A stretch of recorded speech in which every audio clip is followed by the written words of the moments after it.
I was laying down last night praying before bed, and I had this thought, like, it just came to me. Not even a thought, like, okay, I'm gonna just run you through it. So I was praying last night, and in my head I was just like, I love God more than I love myself. But then, like, I had to sit with that for a second. Of course I do. But it didn't feel right, and I was like trying to figure out why. Honestly, it's because how could you love something more than yourself if you don't know it deeper than you know yourself?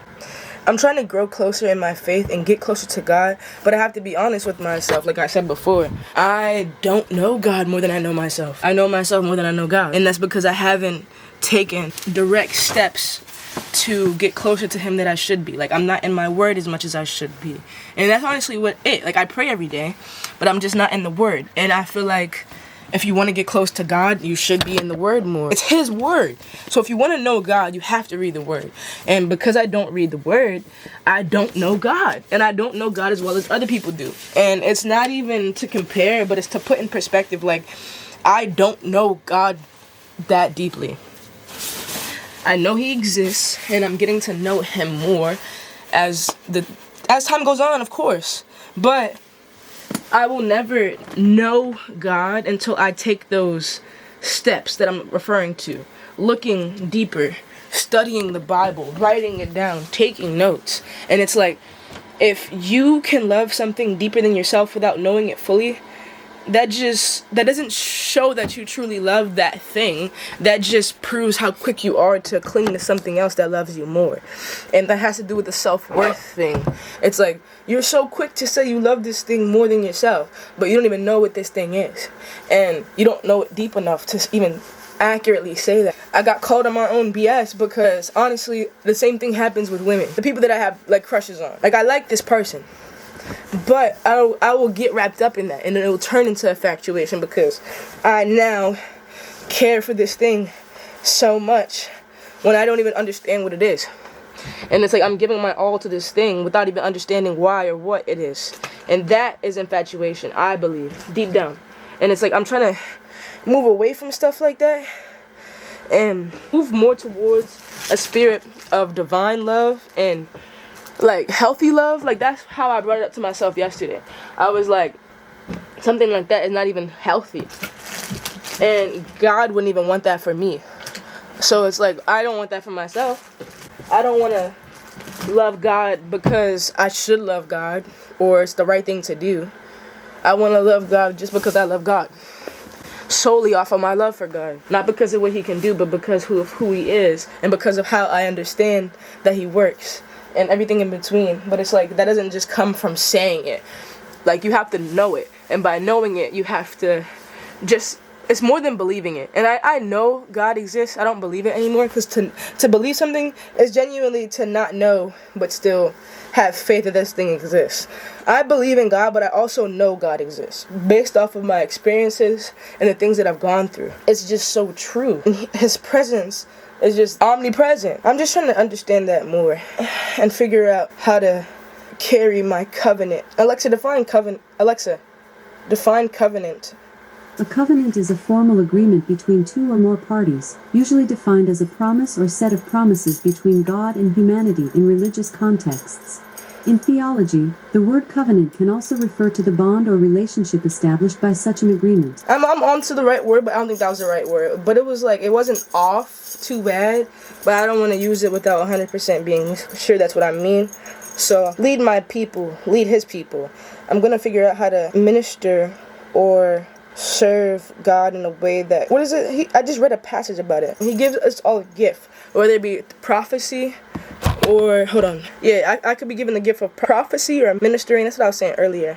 And it's funny because these girls would call me they would say something on Brooks ministry. You always minister. I don't know where it came from, but I didn't want to accept that because I was like, why are y'all calling me the preacher? Like, it wasn't the preacher, they were calling me pastor or something. But it was like joking about it, so I was like dismissing it. But like, there's some truth to every joke, so I'm gonna take it in stride. But I'm gonna read y'all the verse that I loved. For I say, through grace given unto me, to every man that is among you, to not think of himself more highly than he ought to think, but to think soberly, according as God hath dealt to every man the measure of faith. For as we have many members in one body, and all members have not the same office, so we being many are one body in Christ, having then gifts differing according to the grace that is given to us. Whether prophecy, let us prophesy according to the proportion of faith, or ministry, let us wait on our ministering, or that he teacheth on teaching, or that he exhorteth on exhortation, or that he giveth, let him do it with simplicity. He that ruleth with diligence, he that showeth mercy with cheerfulness. Let love be without dissimulation. Abhor that which is evil, cleave to that which is good. Be kindly affectioned one to another with brotherly love and honor, preferring one another, not slothful in business, fervent in spirit, serving the Lord, rejoicing in hope, patient in tribulation, continuing instant in prayer, distributing to the necessity of saints, given to hospitality. Bless them which persecute you, bless and curse not. Rejoice with them that do rejoice, and weep with them that weep. Be of the same mind toward one another. Mind not high things, but consent to men of low estate. Be not wise in your own conceits. Recompense to no man evil for evil. Provide things honest in the sight of all men. If it be possible, as much lieth in you, live peaceably with all men. Dear beloved, avenge not yourself, but rather give place unto wrath, for it is written, Vengeance is mine, I will repay, saith the Lord. Therefore, if thine enemy hunger, feed him. If he thirst, give him drink. For in doing so, shall heap coals of fire onto his head. Be not overcome of evil, but overcome evil with good. What a way to start my day. Romans 12. That was Romans 12, start to finish, Christian living. Dang, dude. Like, that last part too, it hits me different, because I've been through some hell, bro, and some fire. Like, ooh, vengeance is mine, I will repay, saith the Lord. Therefore, if thine enemy hunger, feed him. If he thirst, give him drink. For in doing so, shall heap coals of fire on his head. Be not overcome of evil, but overcome evil with good. Ooh, don't fight fire with fire. And know that good will always prevail. Stay true to yourself, and God will deal with the rest. And I be trying to tell myself the things that I go through, bro, but I have gone through some hell, and I did not retaliate. And I feel like in the generation of getting your lick back, like, I just really didn't do any of that, and I felt like I was soft, or like I just should have done something different, or I just don't have it in me. You're right, I don't, but that's because I'm led by God, and I'm led by faith, and I'm led by courage. I know that I can get through this without hurting you the same way that you hurt me, and I know that God will bless me for that. That's faith in the Lord and in good. Because good will always prevail, bro. And that shit is hard. I'm telling you, excuse my language, but it's true. And for me to know it deep down and never read that passage, reading that passage is so motivating. Like, I could do anything through Christ who strengthens me, bro. Like, I'm really a warrior of the Lord. I'm going to start crying because it's so, like, I feel it in my chest, bro. Like, nothing on this planet loves me like God loves me, and it's so hard to understand how that works if I don't have to do anything to be loved. Like, it's so tough, and it's like I've given so much of myself to everything but God. It's like, bro, just lock in, bro. And I'm crying not because I'm sad, but because I feel so much love for God, and so how much love He has for me. It makes me emotional, bro. Like, I don't even know how to explain it, bro. It's like my soul getting a hug. Like, I see that you're hurt and I got you type of thing, bro. And because I'm so, like, isolated right now, I don't have that in anybody. Like, my parents love me, but they aren't the best at consoling me. So, like, I really be doing it for myself. And, like, I go to therapy. I do my own 1-2 for that. But it's like, bro, to have that love of God and to have that faith that all that stuff will come in due time if you just keep working diligently, bro.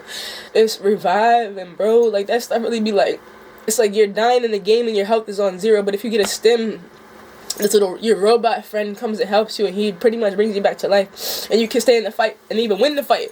And that's what I feel like whenever I have God with me, bro, and He's with me every day. So it's just like, bro, I'm forever straight.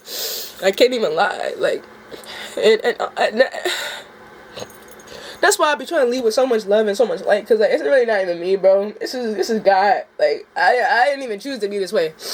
This is just how I am. I was born this way. I just stepped deeper into myself as I learned myself, and I've gone through the fire, and I've gone through things. I realized I need God. And because I just gave up trying to do it on my own, like, I've been blessed. And I know it'll only increase as closer as I get with Him, which is so crazy. But that's all I want to say for today.